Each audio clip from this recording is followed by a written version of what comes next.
Do I feel safe to be myself with them? Or when I'm with them, do I have to kind of like be on this edge of fake, be a different person, kind of hide myself, suppress the real me?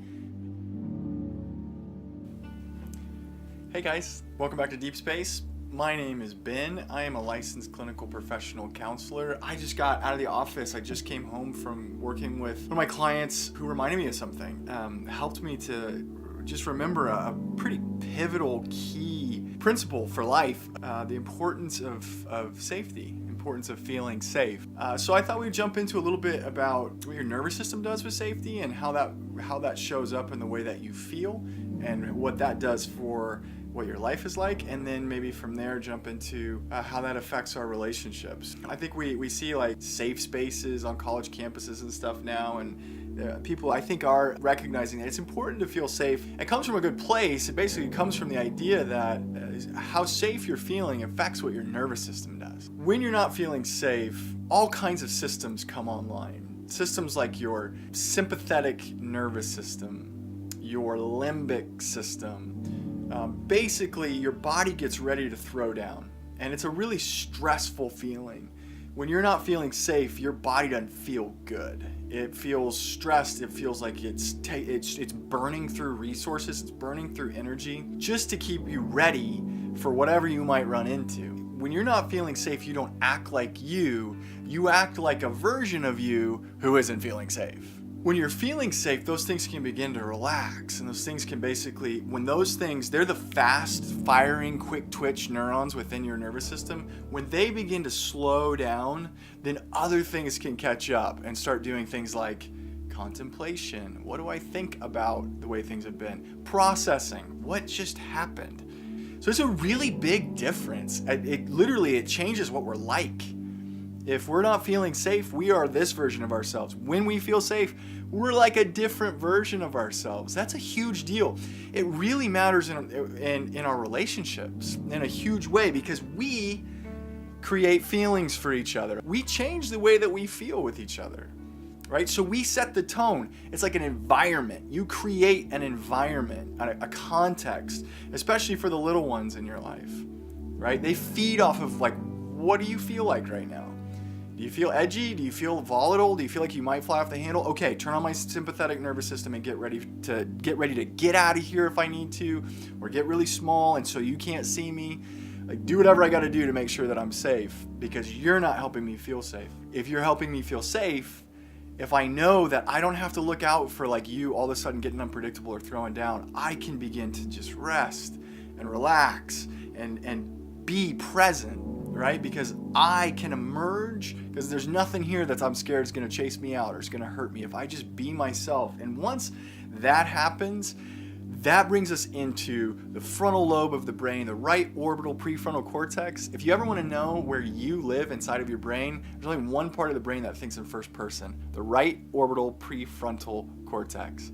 That's you inside of you. And that comes online when you're feeling safe, because you don't need all this other war, freak out, fast twitch, sympathetic nervous system throwdown. You don't need that, because you're with somebody who helps you feel safe. So it ends up being like a really important kind of like benchmark, line in the sand of what a relationship is like for you, is does this relationship make you feel safe? So I'm with this person, I got this new boyfriend, girlfriend, I'm trying to figure out if this person is a good fit for me, if this is a good match for me.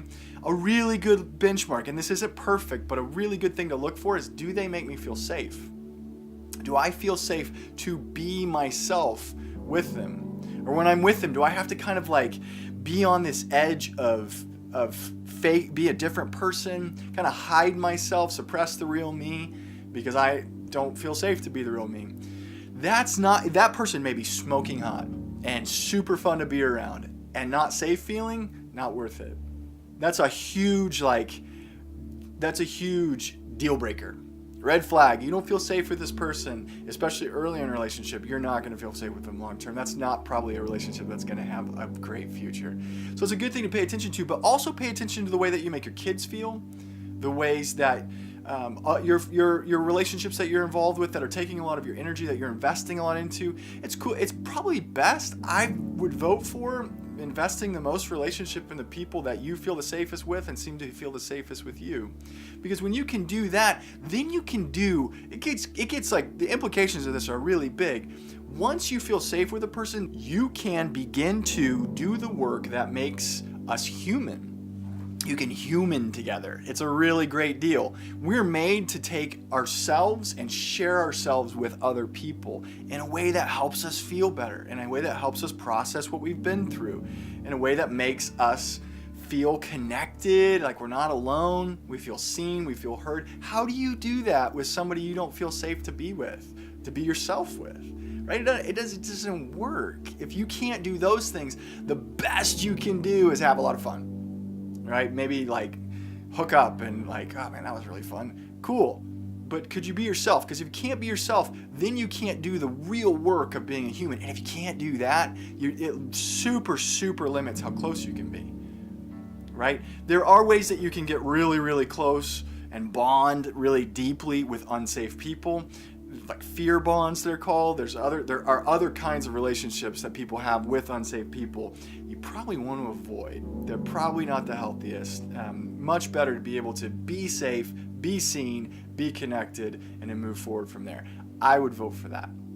So safety has huge implications on our relationships and really on our development as people. When we can do this with our kids and help them to feel safe, they can begin to turn into who they're made to be.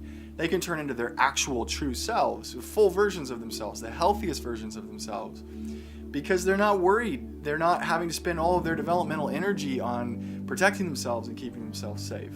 So it's also a really cool thing to keep in mind if you're in a therapeutic relationship, right? You got a therapist. Does that therapist help you to feel safe? Does that therapist create an environment for you where you feel like you can be your whole self, you can talk about what you need to talk about, or do you feel like if you talk about certain things, you're going to get judged, you're going to get rejected, those kinds of things? So a good benchmark of a healthy therapeutic relationship is, does it help me feel safe? Now, keeping in mind, you may have anxiety, you may have other things that make you feel unsafe that aren't necessarily related to this person. You should pay attention to that. If you continually work with the same person and you never feel safe, I would pay attention to that. I'm not saying leave your therapist if you struggle with that, but know yourself. Know what makes you, and if that's something that you struggle with, anxiety about forming close, safe relationships. So, at the end of the day, safety is super important, right? It not only helps you in how you feel, like where your energy goes, how it manifests itself in your body. Let me just tell you, if you're not feeling safe on a consistent basis, your body's going to be telling you about it. Right? That's going to be an embodied feeling. You're going to have all kinds of ways that's going to show up that are probably not going to feel great. And if you've got a lot of like chronic pain or chronic fatigue, stuff like that, pay attention to, well, where do I feel safest? And do I have places where I can just completely decompress and be myself? Right? If you do, awesome. Invest in those relationships. They're really valuable. They really mean a lot where if you can feel safe in a relationship. And pay attention too, if you're in relationships that make you feel unsafe. Pay very close attention to what that relationship means to you and what you invest in that relationship. If there's anything that can change, because your safety is paramount. It changes what you're like, and it changes what you feel like, what your life is like, but it also changes who you develop into. If you are feeling safe, you will develop into a more pure, true version of you. If you're feeling unsafe, you will adapt in your development to protect yourself and to find safety within yourself wherever you can find it. And usually the stuff that we use to do that is probably not the best for us. So my goal in my life, my goal in my practice, my goal with this channel, with Deep Space, is to create a space where people feel safe. Right? Where we can talk about this kind of stuff. If there's ever anything you'd like to hear me talk about, anything you'd like me to explore that might be helpful, I would really like you to know that I'm going to handle that, whatever those things are, as safely as I can. I'm not going to belittle you. I'm not going to make you feel bad about it. I'm not going to be a jerk. That's one of the keys. If you want to know how to be safer than you are, one of the first places to look, are you being a jerk? Because if you are, you're probably not feeling safe to other people. So anyway, that's an aside. Don't be a jerk. And I'm going to try not to be a jerk too. And I'm going to try to create safety amongst the people that I love and you guys too. I hope that you feel safe in this deep space stuff. I hope you feel safe to join in with conversations down in the comments. Subscribe if this is something that you're into. We're going to be making videos, trying to make a couple a week. So more stuff is coming. I think you guys are great. I want you to feel safe. I want you to be safe. Help create the environments with everybody around you, with especially those that look to you to create their environment, your kids, the smalls around you, the littles. Look to create the kind of environment that's going to be safe for them. If you have to discipline them, if you have to direct them, guide them, do it in a way that helps them to completely and always know, without question, that while Dad might be upset with me, while I might be in trouble, while Mom might be really kind of flipping out about what happened, at the end of the day, no matter what, I am safe with her, and that I always will be.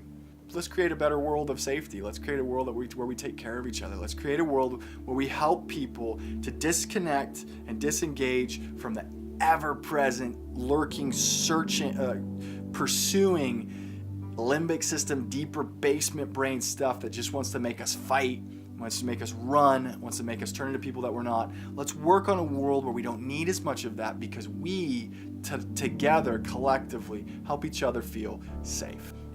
Peace and love. Love you guys. Talk to you soon. Bye-bye.